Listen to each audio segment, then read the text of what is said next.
또 고기만 먹었다면 바로 배가 뒤틀리면서 복통이 오면서 대변을 보고 나면 또 시원하게 복통이 사라지는 경우가 있습니다.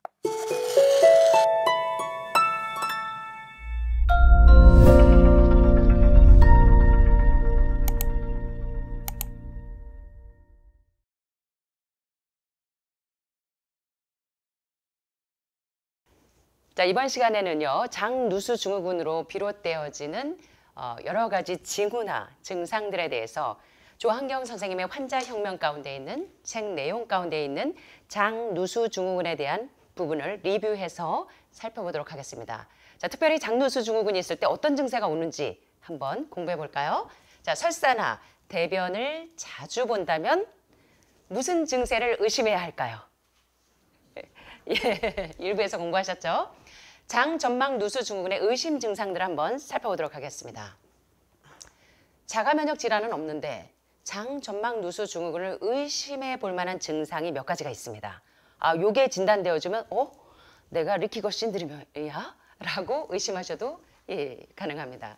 자, 음식을 먹으면 곧장 화장실로 달려가는 경우가 있습니다. 특별히 동물성 단백질이나 아주 자극적인 음식을 먹으면 그런 분들 종종 있으시죠. 아주 맵고 자극적인 음식을 먹으면 설사나 잦은 대변의 반응으로 나타나는 것이 바로 장누수 증후군에서 비롯되어지고, 또 고기만 먹었다면 바로 배가 뒤틀리면서 복통이 오면서 대변을 보고 나면 또 시원하게 복통이 사라지는 경우가 있습니다. 이런 경우 지금 끄떡끄떡 하시는 분들 계시는데요. 요게 바로 장누수 증후군에서부터 비롯되어집니다. 자, 우리 거대 단백질이 흡수가 되지 않으면서 그걸 받아들이지 않을 때 장내 상피세포 점막들이 어떻게 한다고 배우셨어요? 이 거대 단백질이 자꾸 이 상피 조직들을 틈을 벌리면서 염증이 생기면서 장에 줄줄 새는 증상이 생긴다는 것에 대해서 일부에서 배우신 것처럼, 특별히 소화되지 않는 육류의 단백질과 지방이 느슨해진 장 점막에 자꾸 자극을 주게 되면 이런 증세가 생기는 것입니다.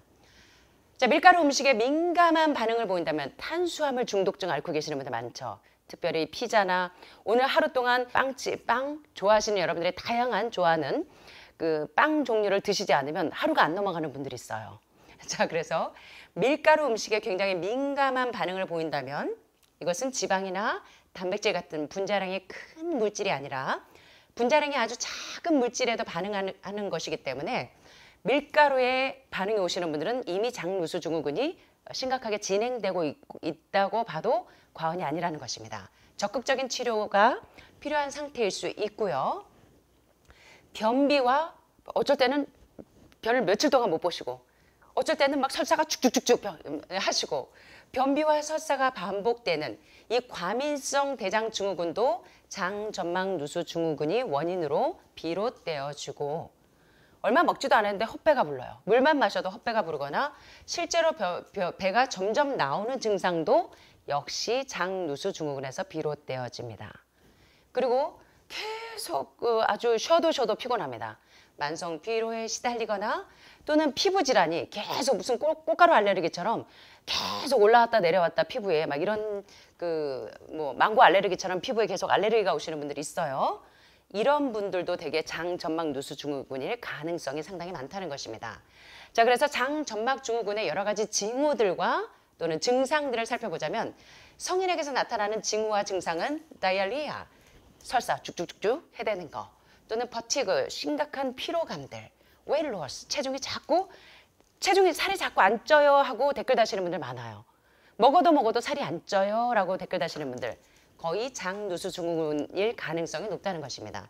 또는 음식을 먹으면 자주 보미팅, 구토하는 경우나 조인트 페인, 이 관절에 통증이 종종 있는 분들도 역시 장누수 증후군에 의해서 이 관절을 자극할 수가 있고, 앱도미널 페인과 같이 복통이 자주 오시는 분, 우리 박 선생님도 어제 이제 유기산이 많은 과일 들어가니까 복통이 오고 뒤집어지죠.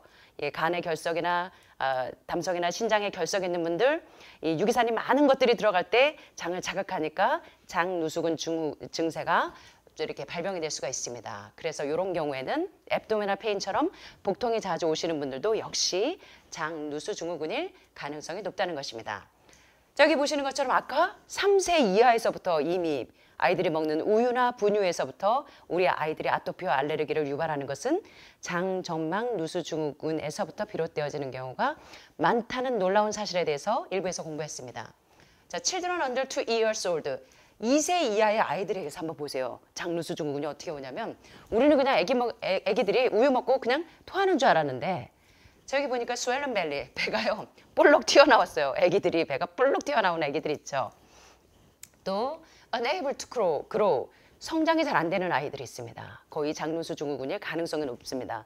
우리 아이들의 배가 볼록하거나 그러면 애가 살쪄서 그래 라고 생각하는 것보다 엄마들이 조금 더 신중할 필요가 있습니다. 또 이 poor appetite, 음식물을 먹는 것을 싫어해요. 자꾸 거부합니다. 장누수 증후군일 가능성이 높고 보미팅, 구토 자주 하고 다이아리아, 설사 자주 하는 친구들 2세 이하에 벌써 장누수군이 이제 진행될 수 있다는 것입니다. 또 children above 2 years old, 2세 이상일 때에도 역시 장누수 증후군의 대표적인 증세는 변비와 설사입니다.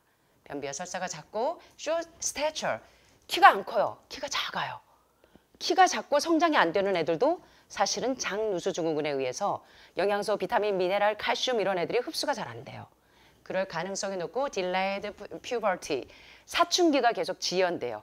이런 경우에도 장누수 증후군일 수가 있고 아까 원장님이 설명하신 것처럼 ADHD, 주의력 결핍 증후군, 그래서 과잉 행동을 하고 굉장히 산만한 아이들, 어려서부터 우유, 분유, 유제품을 많이 먹은 아이들이 대개 장누수 증후군을 비롯해서 이게 인지 쪽에 이런 아주 주의력 결핍 증후군과 같은 증세를 일으킬 수 있다는 것입니다. 마지막으로 seizures, 경련이 막 일어나는 거.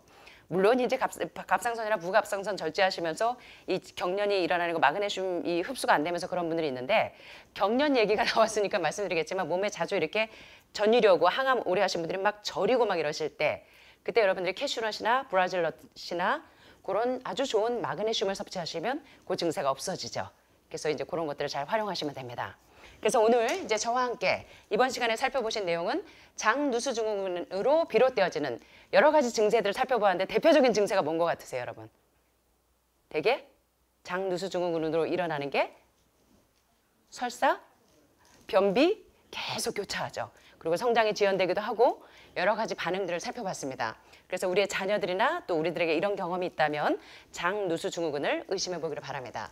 자, 그래서 이제 이번 시간에 살펴보았고요. 다음 시간에는 장누수군을 회복하기 위해서 우리가 반드시 끊어야 하는 음식이 있습니다. 그것이 무엇인지 3부에서 살펴보도록 하겠습니다. 감사합니다.